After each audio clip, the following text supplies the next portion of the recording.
My name is Jonathan Gillum. And this is The Experts.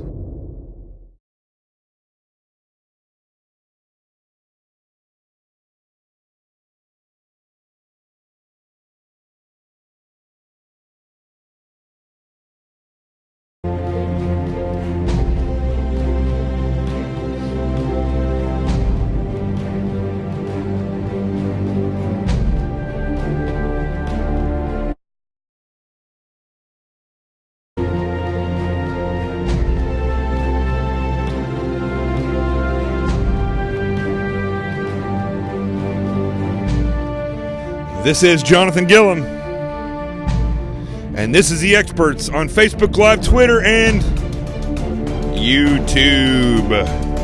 And today, I was heard all over the world as I hosted for my good buddy Andrew Wilkow and the Wilkow Majority on Sirius XM Patriot Channel 125, and now I'm here with you. My CQRF, the Constitutional Quick Reaction Force. No, you do not need a membership card. You just need to get on board and start caring about the Constitution, having dialogue and working together, as we all say. Because in the end, all we want to do is just make America great again. Right? So, today we're going to talk about what all is going on in the news with these new allegations against Brett Kavanaugh, and my trip to Ireland and what that has shown me. In fact, why don't we start with that? Warning order.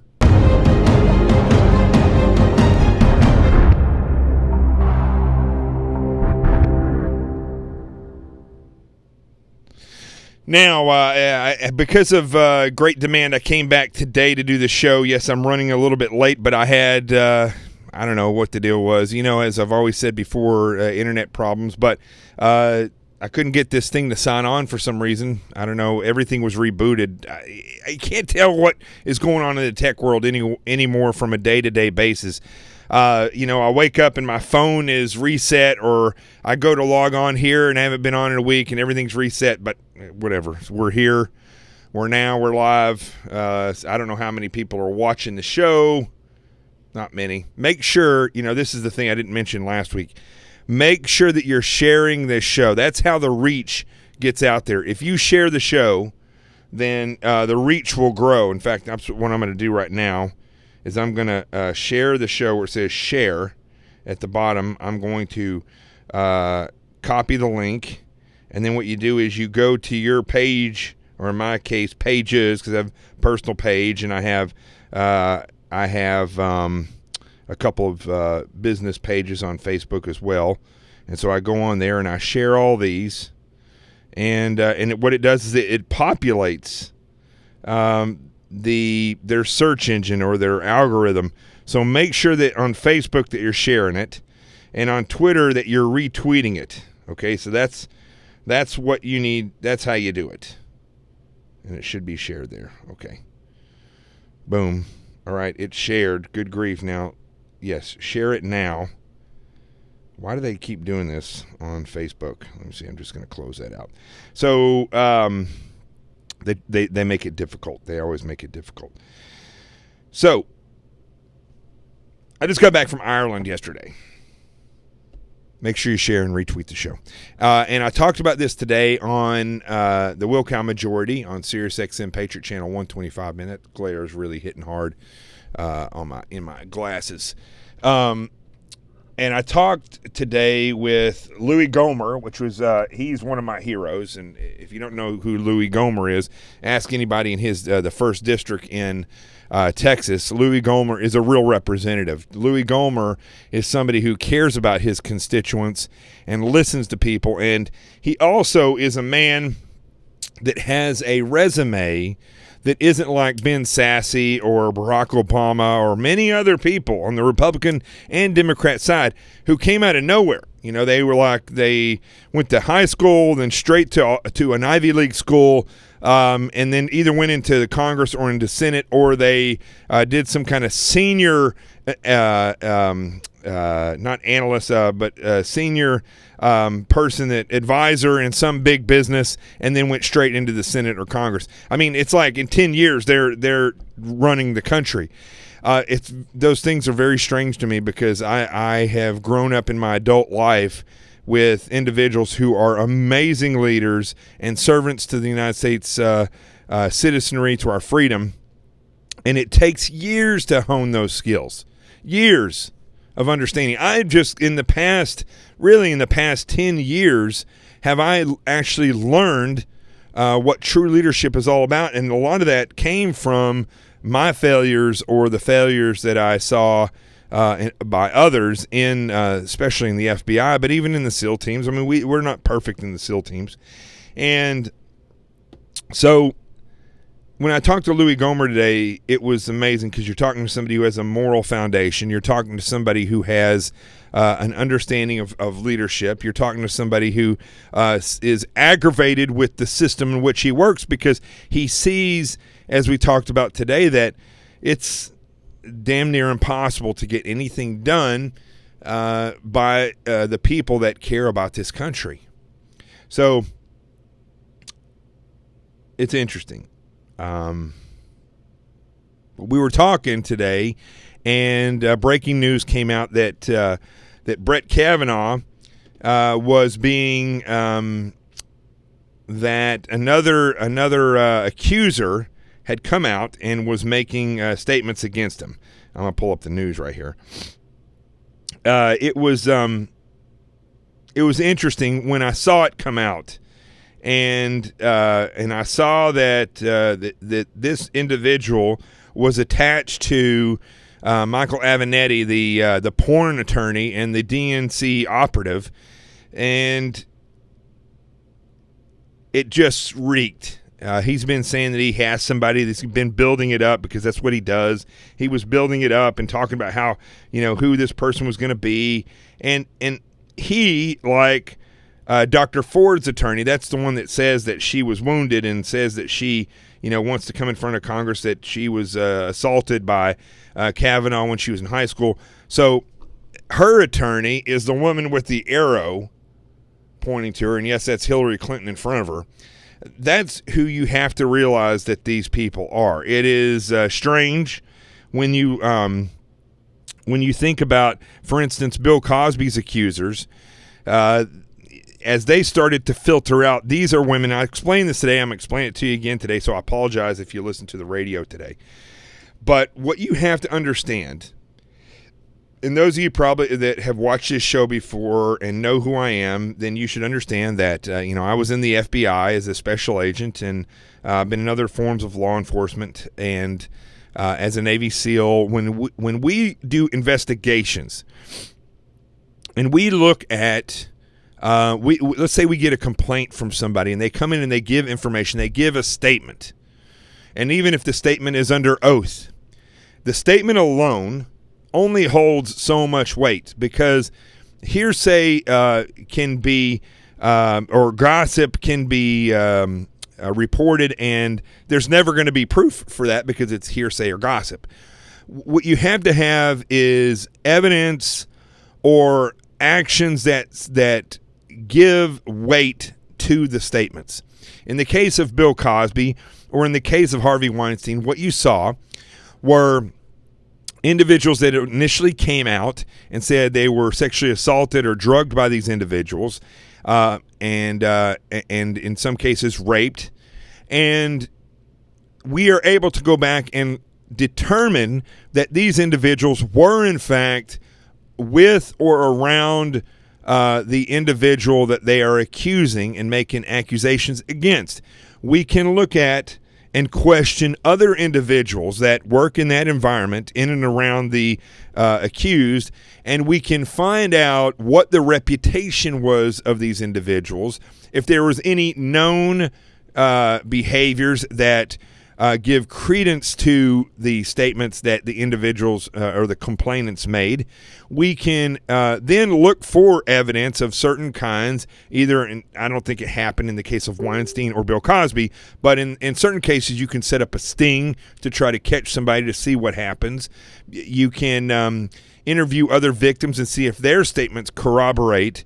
And then some of the things that are very interesting that you can also look at with Cosby and with Weinstein are the people that are coming out, who handles them. Are these individuals that don't want to become known? Are they doing this at a particular time that would injure the person that they are accusing? And that is not the case with Harvey Weinstein or Bill Cosby. These were women that were afraid to come out years ago because of the power of the individuals and because their jobs or their careers were in jeopardy in a lot of the cases. And in that day and age, they may not have been believed to begin with. So, and in certain cases with I believe Cosby and also Weinstein, there were reports made to police and they were blown off. So you see there's definite weight and veracity to the statements that are being made, and the ability to corroborate these statements by these complainants is there. Now, when we look at Dr. Ford's statements, where she says she was at a big party where these things happen, so far there has been no one that came out and said that they were there when this happened to corroborate what she has to say. I'm not calling her a liar, but I'm not saying she's telling the truth. I'm not saying that Judge Kavanaugh is a liar, and I'm not saying he's telling the truth. I'm talking about the burden of proof, and it is not there such as it is with the Cosby accusers and the Weinstein accusers. Just using those two because they're fresh and they're in our minds. Now, when we look at the other individuals who've come out and said something, what we see is one woman who came out and said that she heard about these things and then she quickly retracted her statement, not completely, but saying she was never there. She didn't witness it firsthand. She just heard about it. She's also a very far left individual who has been known to run in Democrat circles. Again, Dr. Ford's attorney is also a person that works for an organization that is funded by George Soros. She's close to the Clintons. She's an operative for the Clintons. We then have this individual that's coming out now that today that is connected to Avenatti, who is the slimiest attorney I've personally seen in a long time. And he is a Democratic operative. He is known to be close to the Democrat Party. And this is what she said today. Let me see here.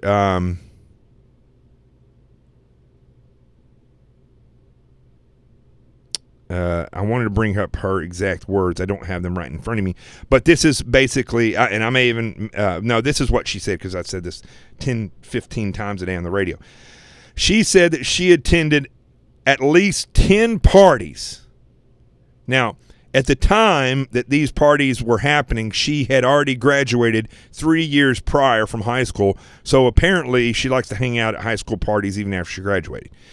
She says that she was at 10 parties where girls were being drugged and put into a room, and teenagers were men or teenage boys were lined up outside. And this is what's interesting.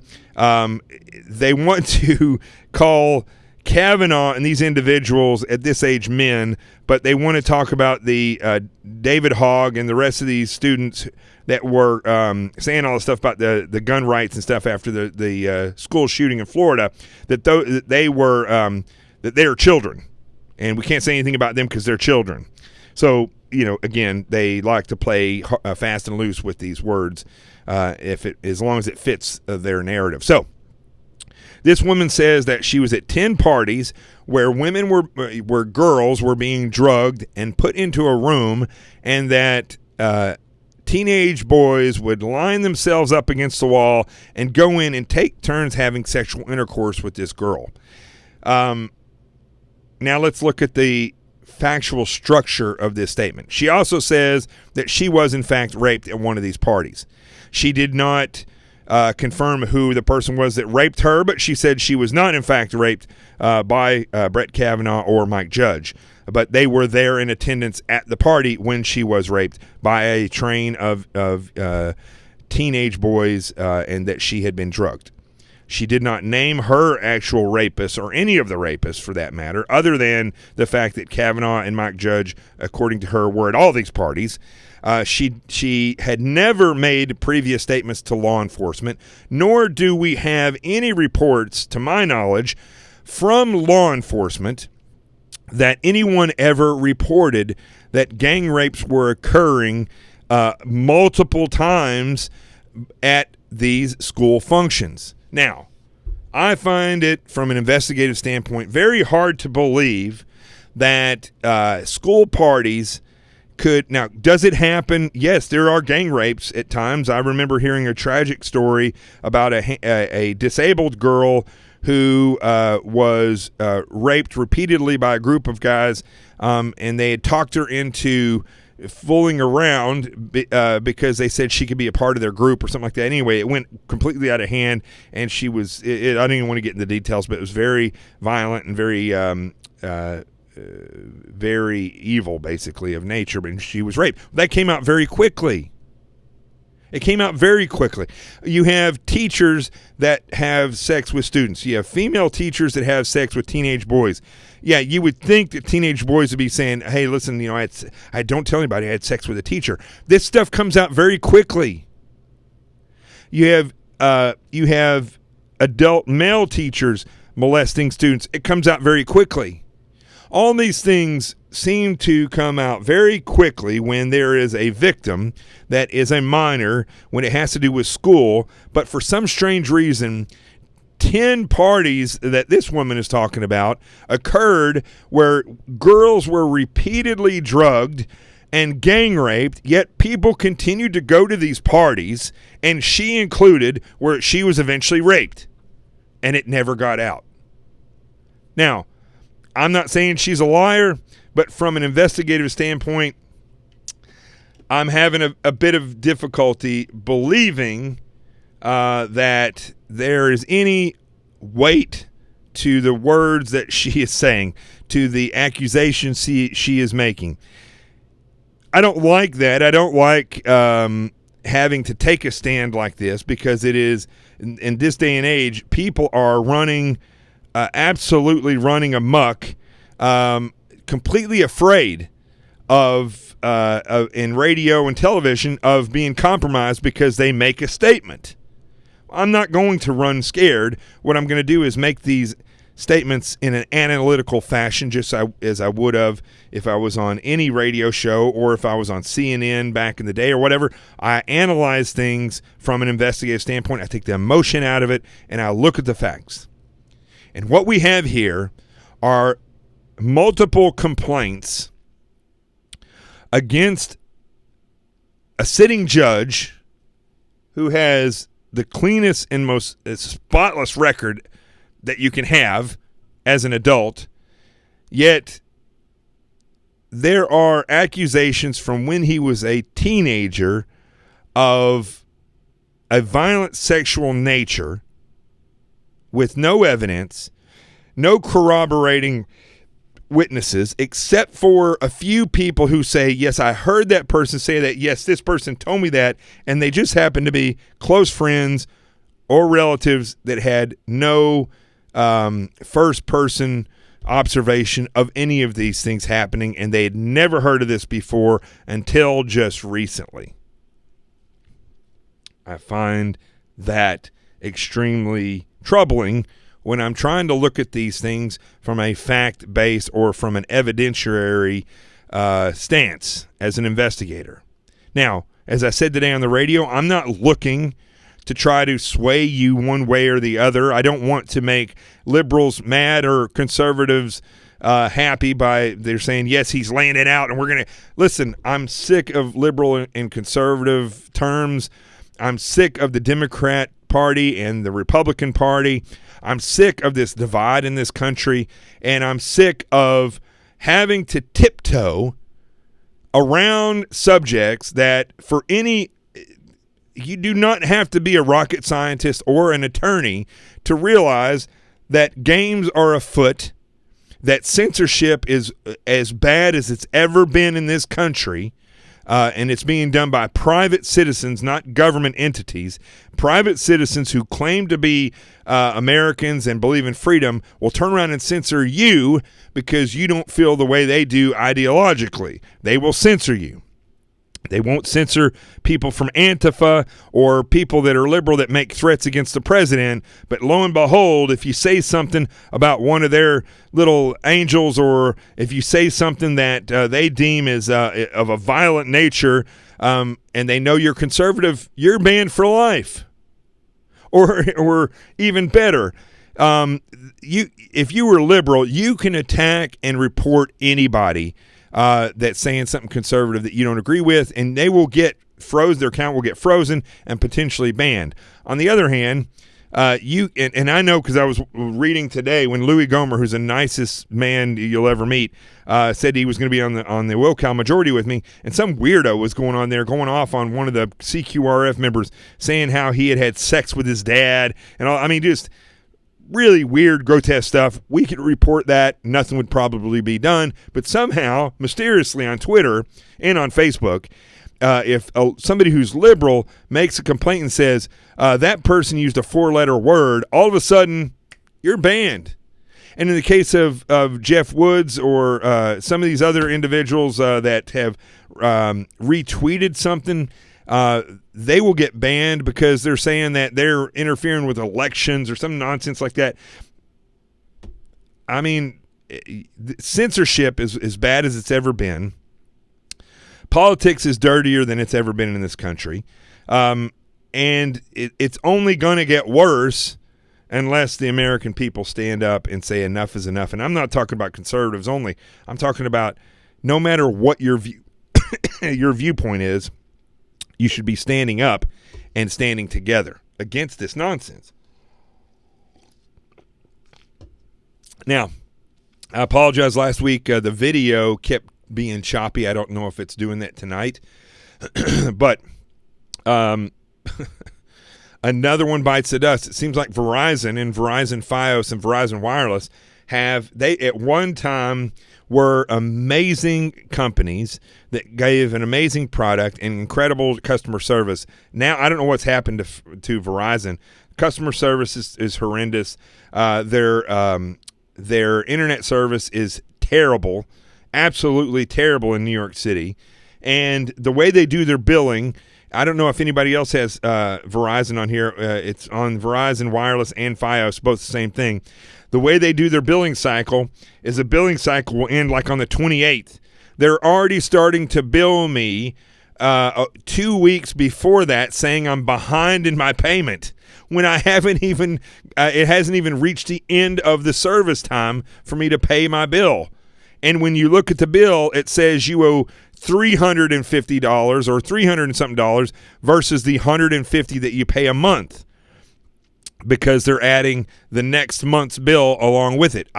These practices in their billing is strange. I'm sorry, this has nothing to do with Kavanaugh, but at the same time, it does have to do with the way that this country is slipping to the left, in the way that good companies that were good at one point have gone by the wayside.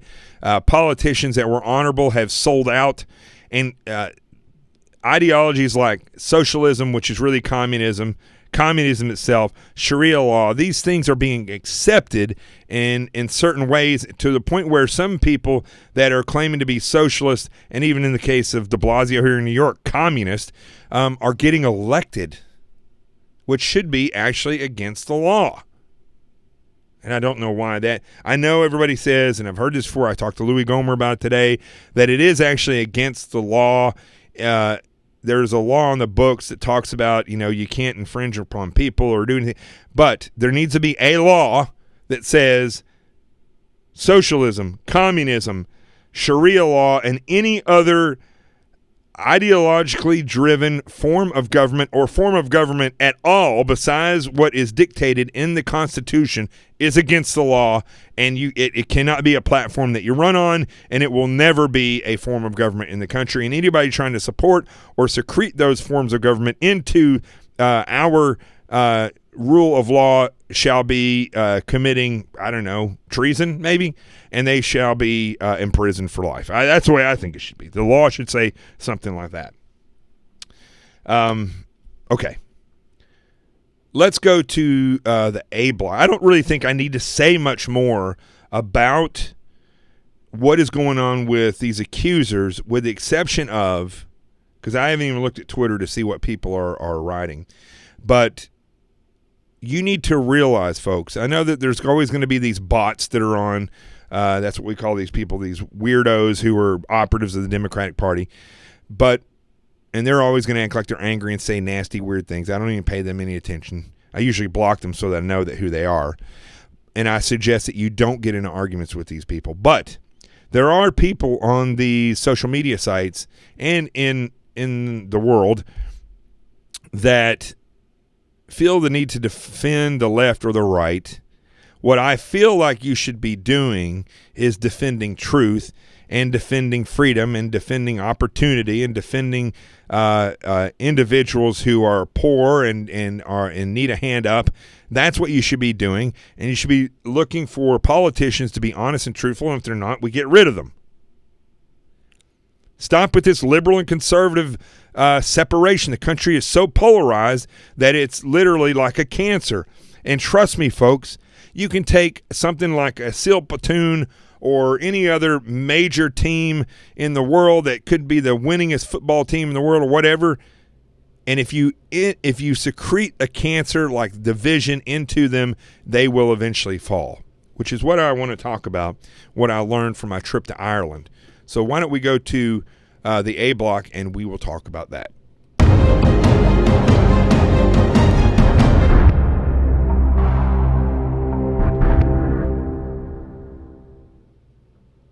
All right. Looking at what people are writing here on Facebook.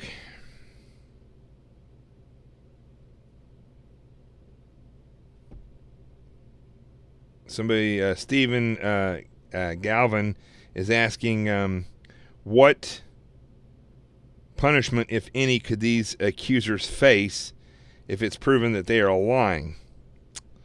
Well, I don't really know. If they're under oath and they lie, that's one thing. If they make sworn statements, which this one woman did under oath, she can be charged with lying under oath, but that's if it's done under oath with in a case where it's a federal case or a state case or a local case. I don't really know in these circumstances of these hearings. That's why I think these hearings are nonsense, because they're on a why is it that these politicians have to berate people, put them out there on a platter, if you will, and serve them up before the American people, who by and large do not have even close to the experience to understand any of this stuff of what's going on, to decipher the lies from the truth. They put these people like Brett Kavanaugh out there, and what happens is not a determination of truth or not.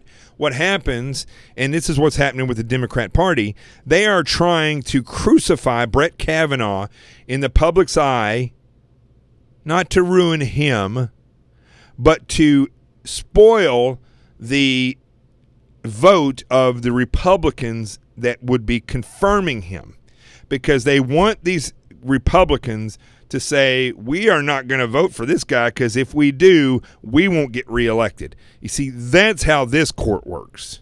That's how the court of public opinion works in these hearings. It's not whether or not they can prove that Kavanaugh is guilty or Miss Ford or anybody else is telling the truth. It's, can they spin this enough to where it will cripple the vote of these Republicans? That's the way this dirty process works. It makes no sense to me.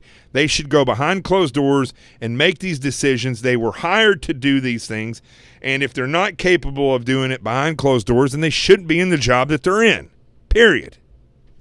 So what I want to talk about this trip that I just took to Ireland. Now, once again, if you have not shared this show, share it on Facebook, retweet it on Twitter. We got to get the numbers up. If I'm going to do this, I'm not going to say every Wednesday, but I come here on Wednesdays. I'd like for the reach to be like it was before I started getting censored. We'll see if Facebook and Twitter is going to be. I talked about it all day today about how Twitter and Facebook and Amazon has censored my book, and how YouTube banned me for a while because they said I was bullying David Hogg, which I wasn't. I played videos of his words and commented on those videos very analytically, but yet they banned me for 3 months. We have to see if they are going to stop that. I don't think that they will, but I tell you how you can tell is if your reach continues to grow, because my views are spectacular. Or for not having done this in a while, my views were pretty good. They were 5,000 on Facebook, 2,000 on Twitter, which, at one point they were 20,000, but that was before my reach decreased. So I just took a trip to Ireland, and I didn't do a whole lot while I was there, but what I did do was look at Christ Church, which is in Dublin, and some ruins.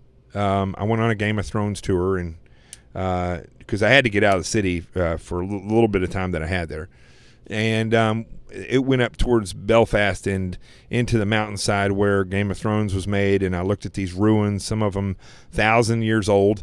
In Christ Church there in Dublin, there was there is a room, because they had several collapsed there in like the 1500s, and it's kind of been remodeled a little bit. But these particular tiles in this floor were 1,000 years old. Tiles on the floor, nice made tiles with designs on them. 1,000 years ago, they were making tiles for floors in a huge castle-like cathedral in Ireland. And meanwhile, over in the United States, they were, taking berries and making ink and putting their hand on a wall and drawing a stick figure with a spear and something that looked like a buffalo. Not just the United States, but indigenous peoples lived like that. But it does show you that the world in that day and age, in the areas where people lived and were modern, the same structures were built for the same reasons. A lot of the technology, like for instance, making these tiles, technology did exist to make certain things. But one thing I saw was that 1,000 years had passed since these tiles were made on this floor. And I started looking up the history of Ireland and England and the kings and the lords and all these different things, and how many times it shifted, and how regionally things would occur that would change and alter the way life was in those areas. But it was regional. Quite often it was even over 100 miles or something like that, and then maybe it had have to do with a space larger than that. But regionally is where these things would occur, because they didn't have social media, they didn't have television, they didn't have ways to spread their propaganda like Hitler did, for instance. They didn't have that back 1,000 years ago. But you did see the same games that are being played now. It's just that it was played on a smaller scale, because they didn't have the ability to gain the power that would affect the globe.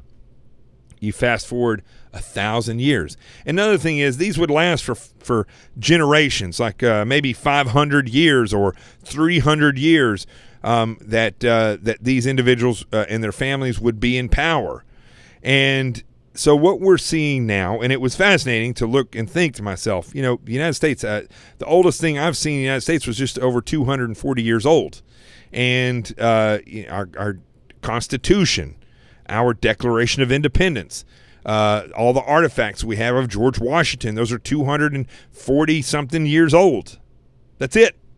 as far back as our modern history, and the last great change that happened in the United States was the creation of the United States. It's very, very interesting when you think about it, because for thousands of years, 1,000 years ago, they were making floor tiles in this grand cathedral, and lords and bishops and all these different individuals were maneuvering and taking over, and the masses went right along with it. In all the cases that I read about, there were enough people to literally band together, and many of them would have died, but they didn't have guns and didn't have things like that. Many of them would have died, but if the people had band together and said enough is enough, they could have killed every single person in power in that day and age in and around Ireland or England. Yes, I know they had thousands and thousands of soldiers, but there were literally millions of people who were starving or people that were being ruled over. And if those people had rebelled together in a uniform fashion, they could have stopped all of that. But they didn't, and throughout history, that has been the case. And so when I look at the United States, and I look at the technology, and I look at the Constitution, and I look at the Declaration of Independence and why it was formed, when I look at the freedoms and that our rights in the Bill of Rights were granted to us, that are God-given, I am amazed that within 240 years, the country, because of technology, because of mainstream media, which is the biggest propaganda tool in the history of mankind, because of social media, that is the instigator or the flame, the fuel to the fire, that pushes the anger forward that mainstream media will manipulate,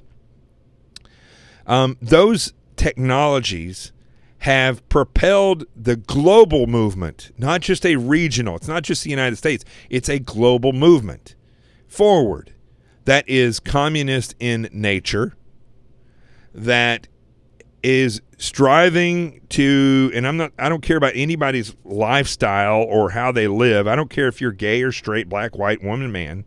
But what I've seen now that I've traveled abroad to Europe and actually having been in Central South America years ago and then recently, having lived in the United States and been in media for almost 5 years now, there's a global movement that starts from the top down. It's not starting from the bottom up.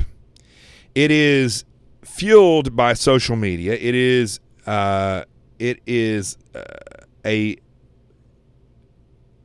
a giant form of propaganda and lies that are put out there by mainstream media and politicians and I saw this on TV over there. I see it on TV here. I see it in the fashion. I see it in the way that people are dressing, acting. I'm seeing a neutralization of the human species. I'm seeing men that are as gender neutral as you can find. I'm seeing women that are as gender neutral as you can find. I'm seeing, and this has less to do with sexuality as it does with identity. Identity, even though people believe that they're, I have my social media platform and I can say what I want, their identities are being pressed into a single entity. Women act like not even men. They act neutral. Men act not like neutral. People don't investigate for truth. They just accept what they're told. That brings them to the neutral stance. They're being told that your country does not mean anything, that you are a citizen of the world. I personally have never seen, when I went to Ireland, in all the time I was there, only 2 people in the service industry that waited on me were Irish. The rest of the people were from Brazil or Eastern European or, whatever. There's Switzerland or they were not Irish. And what does that do? It brings people more to a neutral stance. They don't have a concept of love of nation, love of country. They become neutral. So what happens to people, and there's an interesting thing because these words are similar, what happens to people when they become neutral like that, when their gender becomes neutral, where they don't identify as a man or they don't identify as a woman, and they dress in a very neutral way. What happens when people have no understanding of love of country or national pride? Trust me, folks, the whole way the Democrat Party is pushing nationalism as a bad thing, it's wrong. You should be proud of your country. If you're born there and you grew up there, it's okay to be proud of the country that you were born in. There's reasons for that. But that's being done away with. Neutral. What happens as individuals move into this category of neutrality? They become neutered. Because what happens is they give away their ability to think as an individual. Even though they like to say they're an individual, that, you know, if you say this to me, you're a bigot or you're a racist or you're a sexist or you're misogynist. The fact is, most of those people probably wouldn't know a bigot, a misogynist, a fascist, a racist if they came up and slapped them in the face, because they're so caught up in you're not like me, so you are wrong. Even though that technically, like when I watch the news and I see individuals from the Democrat Party saying that, calling out people in Congress as white men and saying that they're ignorant or racist because they are white men is no different than anybody saying that person acts that way because they have dark skin. It's racism. It's oppression. So as people move towards this neutral area of their gender, of their, and I'm not even talking about people who are gay. I have friends who are gay that are men that are, you know, that it screams male when you see them. I know women. One of my best friends is she doesn't really identify herself as a lesbian, but I guess if you're looking at the terms that they call people in the media, she is gay, and she is a female. I mean, she's as beautiful as can be, and it is not who she is. It's just her sexuality. She doesn't identify in a neutral way. She's a gorgeous woman. And when you're around people like this, what ends up happening is you start noticing that they are truly individuals. They have earned their right to speak out through education and experience and life, and the conversation rarely, if ever, comes back to their sexuality. Those people are true individuals. They stand on their own. But as these people come to this neutral stance, it really transcends sexuality. It has to do with the subtracting or taking away of their individuality. And that's what's occurring globally. Now, as we can see when we look at history, that has also occurred in ways that for control of a region. And it wasn't necessarily where they became gender neutral. They said, you're from here, you will act and look and be like this. If you're anything other than that, then you're going to be killed or you're going to be pushed out. And that's how they controlled the people.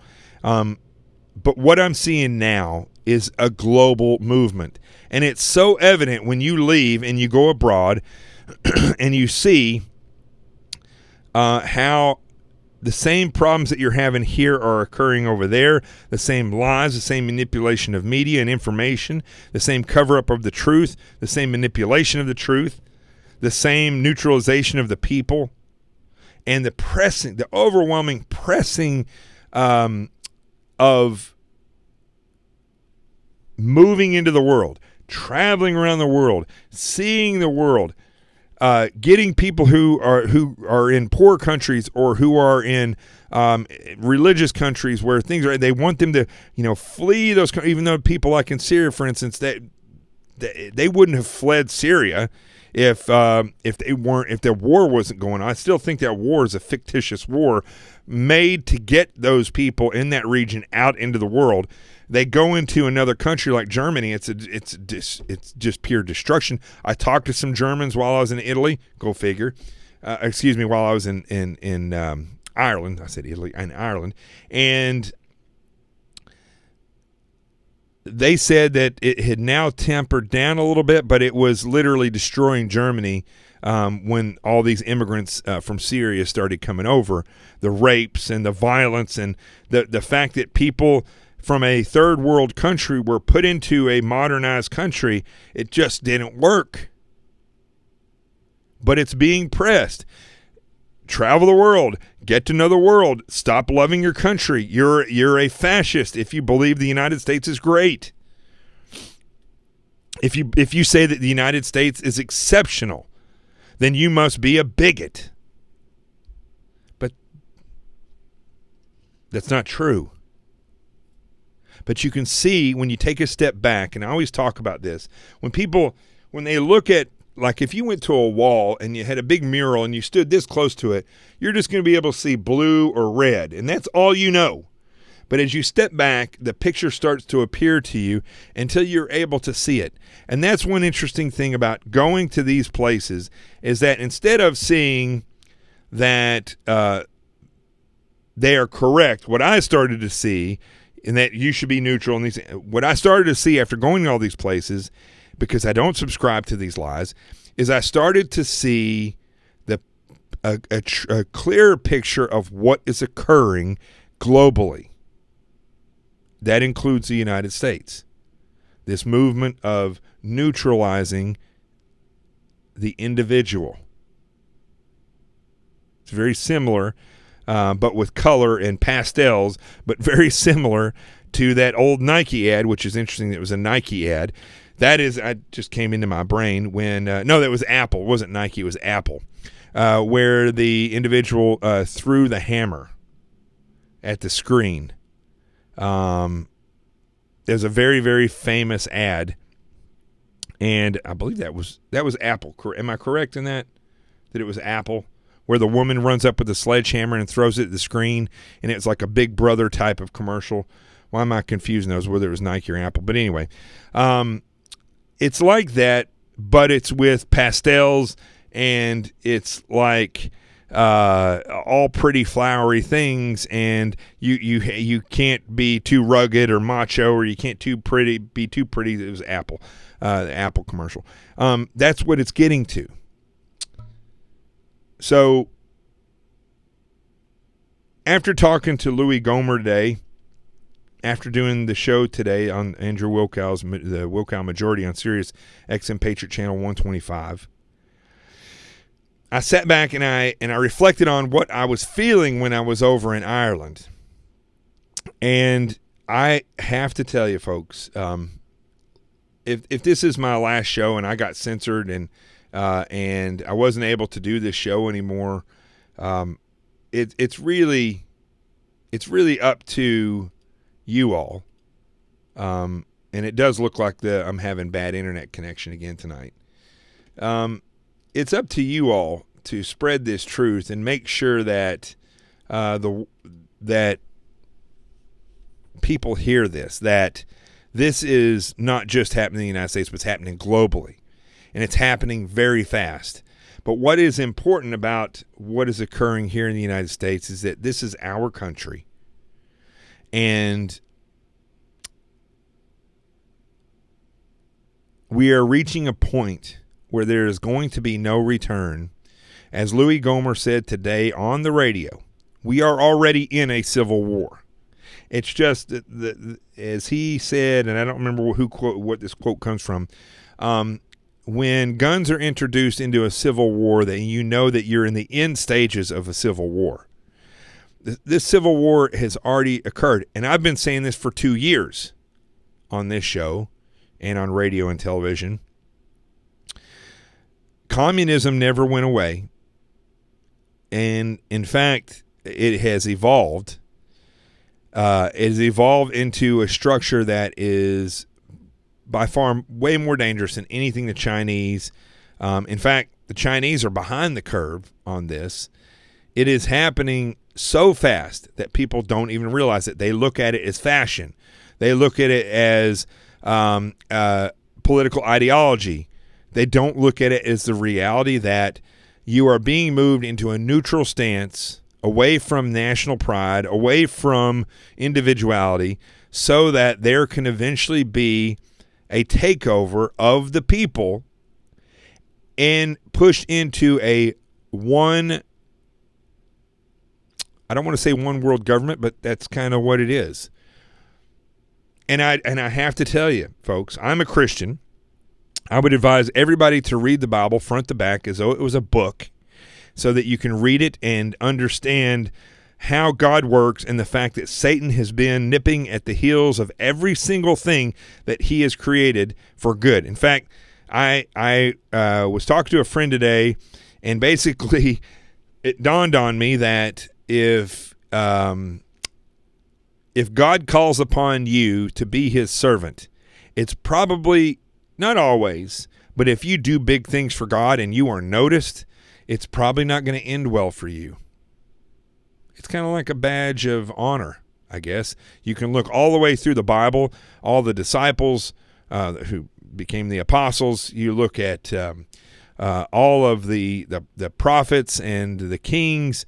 It didn't end well for these people because, and it doesn't matter if you're Jewish and you say, well, I read the Torah, which is our Old Testament. It's the same thing there. Satan sets out to ruin and injure anything that God creates. What's interesting is God always ends up using it to his advantage, which is what history has shown.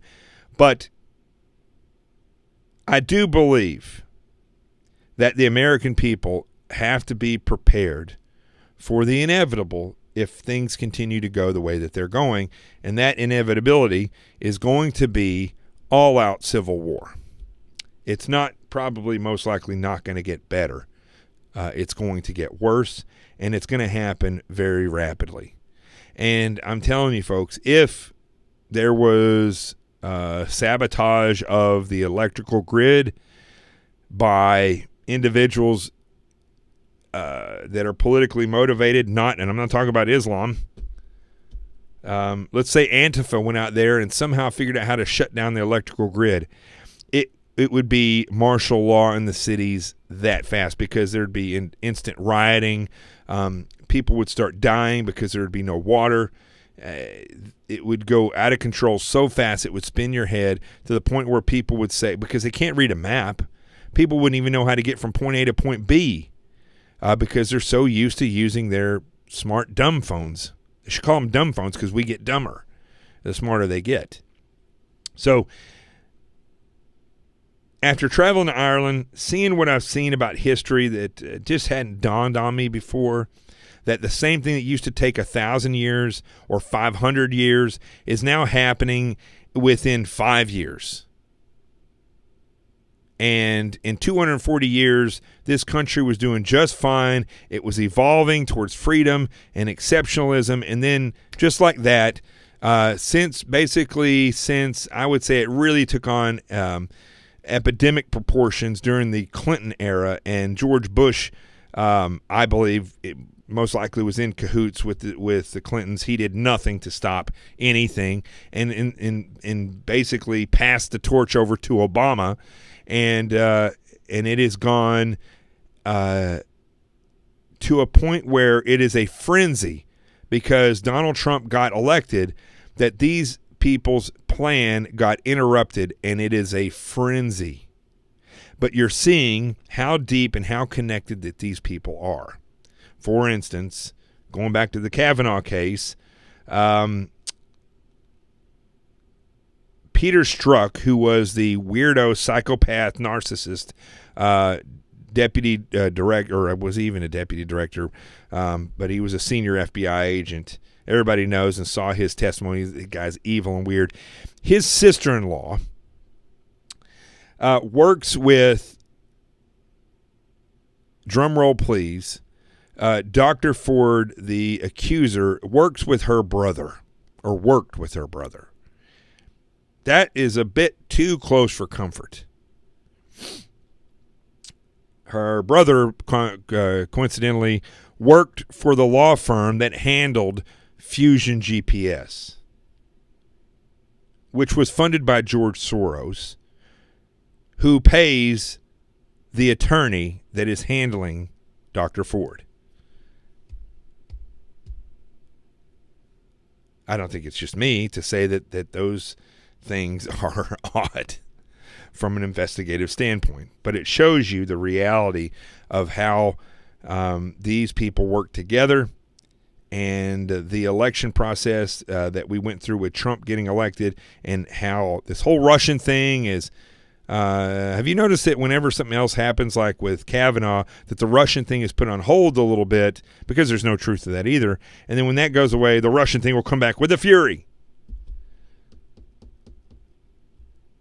This stuff is happening so fast, folks, that I can't believe that there is not some type of higher power that is manipulating and controlling individuals in media and social media and politics in organizing this. This is of a different realm of coordination than any human being could do on their own. I've worked in government with some of the greatest leaders in government, and even they cannot organize things like this, and no one can keep a secret unless they're being controlled or manipulated by a higher power. That's the way I feel about it. People can call me weird or stupid, but we'll see in the end who was right and who was wrong. I have a feeling I'm more right than wrong, but we'll see. Make sure that you share this show on Facebook if you haven't shared it. Share it twice. Share it 3 times. I don't care. Retweet it. The thing that was cool about Twitter is you can unretweet and then retweet again. So make sure that you do that. Let's populate these platforms and try to push the truth forward. I'm not too concerned about me being famous. I've given up on trying to get a show on any of these platforms. I don't know if it's because I'm not as pretty as some of these people, but I don't know. They give shows to people who have zero experience in life, and it's the same nonsense. People that can be controlled, I guess. I don't know. The truth is the only thing I subscribe to. So here's what we're going to do. I hope that makes sense to you all tonight and that it sheds some light on what's going on. We're going to sit back and we're going to see 2 things, and I'll leave you with this. We're going to sit back and we're going to see over the next couple of days, not if Brett Kavanaugh is guilty of being a teenage sexual predator. We're never going to know that. We are going to see if the Democrats were able to put enough out there to scare the Republicans not to confirm him. That's one thing we're going to see. And then the long game, we are going to see that what is happening in the United States is happening globally. And if the United States citizenry doesn't band together and do what was not done for thousands of years in Ireland and other places around the globe, where the people did not come together and stand against tyranny and stand against these criminal and abusive politicians and leaders and Satan himself, if we don't start banding together and drop the liberal and conservative and start standing together as Americans and ousting this government, then we are going to be dropped in the pot of neutrality with the rest of the world, and we will be neutered of our freedoms. Mark my word. It's going to happen fast. It's going to happen very, very fast. So we need to get on the game or start preparing and getting our go bags ready and head to the hills. Hopefully the Lord will just come back and take us all, but we shall see. Let's go to the Truth Zone, and we'll do a toast because I'm only doing this one night this week. We'll do a toast, and so if you have a beverage, I don't have any Corona Light, but I do have my Jack Daniel's Tennessee Honey whiskey that I'll take a little shot of. And then I'm going to hit the gym and go to bed. One other thing that happened, very strange, was Ireland is 5 hours ahead, so my sleep was all jacked up. And now I have become a morning person. Don't ask me how that's happened, but I'm actually very, very early, which I'm okay with. 4 or 5 o'clock in the morning, I'm getting up. I'm just not going back to sleep. And anybody that has TBI or PTSD and you're staying up all night, do yourself a favor. I don't care how you do it.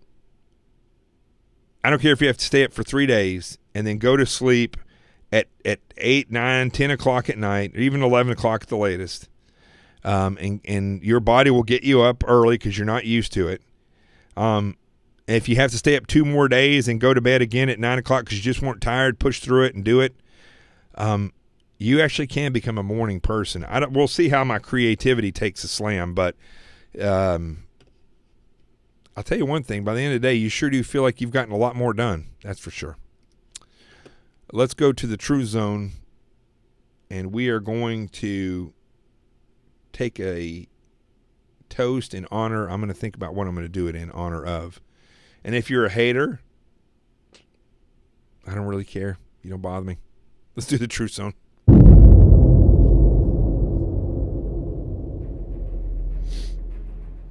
right. Well, I've got my Jack Daniel's Tennessee Honey.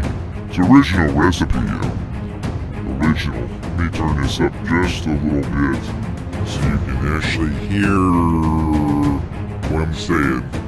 Turn this music down. So as I was saying, Tennessee Honey, it makes me feel good inside. So let's do a toast, shall we?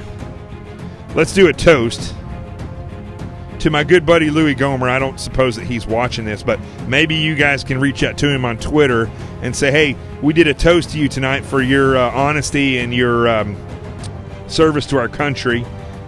Louis Gomer is one of the good ones. Trust me on that. So if whatever you have, let me open up my Jack Daniels here. No, I want my mom to know I'm not becoming alcoholic. I've had this for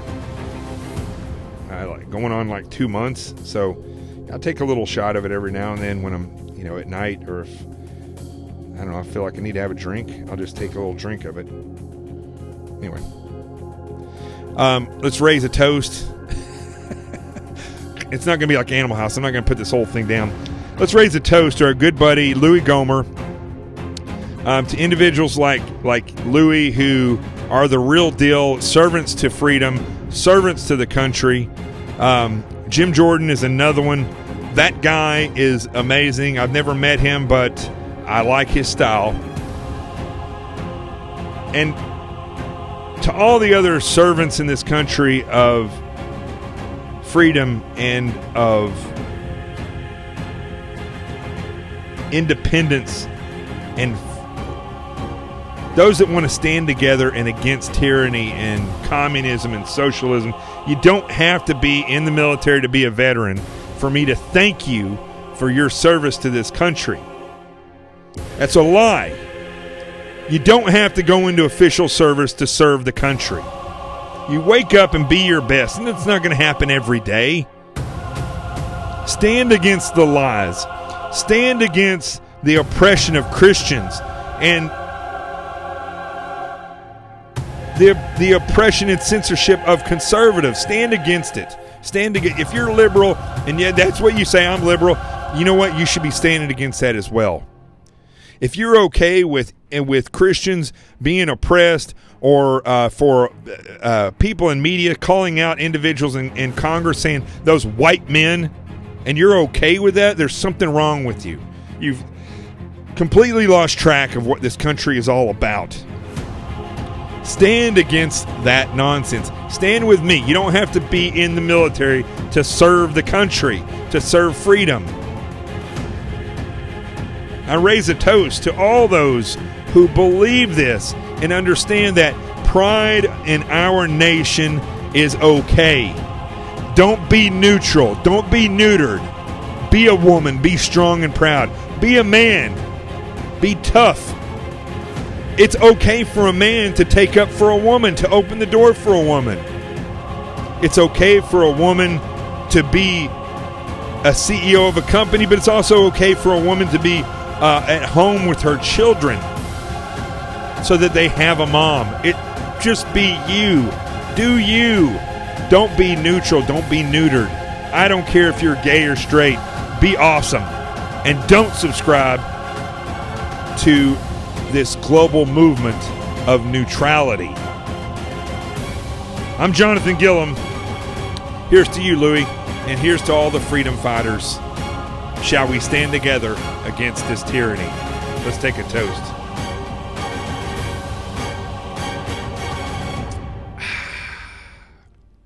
I'll see you probably next week. I don't know if I'm going to cap that up. I might have another one. I'll see you next week, most likely. I'm always on Facebook and Twitter, checking my stuff, and on Instagram. You can always reach out to me. Remember, wherever you see this face, wherever you hear this voice, truth has arrived. I love you, Rico and Jesse, and thank you, Lord, for giving me this stage while it lasts. This is The Experts. And guess what, folks? We out of here.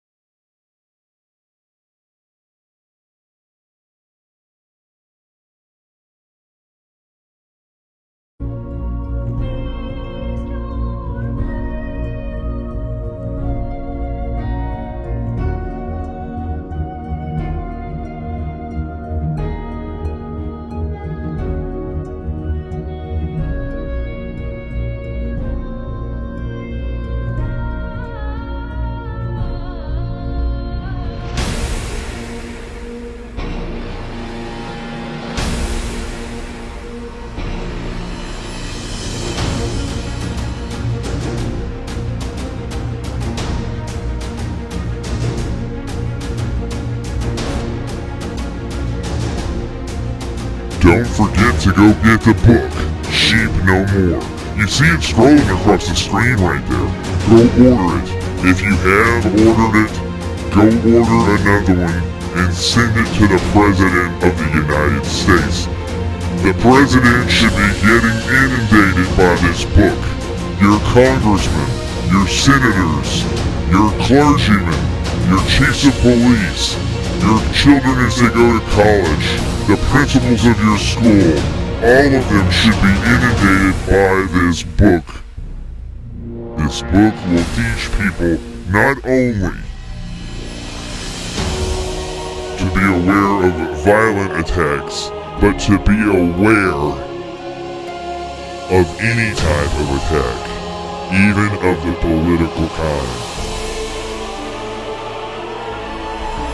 Sheep No More, The Art of Awareness, and the Tech Survival. Get it.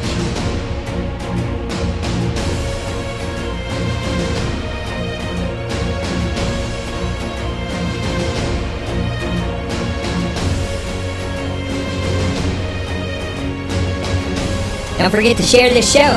We'll see you later. Bye.